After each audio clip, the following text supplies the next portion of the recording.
দুঃখিত, আপনাকে কি দিয়ে বুঝাই এইসব কথা? আল্লাহুস সামাদ।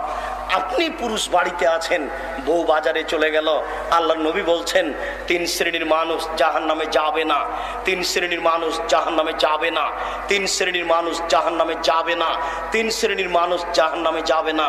ওই শ্রেণীর 1 যারা আল্লাহর রাস্তায় পাহারা দেয়, 2 বেগানা নারীকে দেখে চক্ষু নিচু করে, 2 বেগানা নারীকে দেখে চক্ষু নিচু করে। বলেন তো এই রাস্তা দিয়ে হাঁটবো কি করে? ওই যে ল্যাংটা মেয়েটা হাঁটছে, ওটা আপনার মেয়ে, আপনি মুসলিম নন, ওই মেয়েটার বাপ মুসলমান নয়। আপনাকে খারাপ লাগে কেন? আপনাকে খারাপ লাগাটাই খারাপ, আমার বলা খারাপ নয়, আপনাকে খারাপ লাগাটাই খারাপ।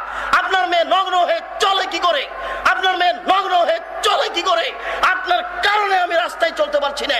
আল্লাহ নবী বলেছেন 3 শ্রেণীর মানুষ জান্নাতে যাবে, 3 শ্রেণীর মানুষ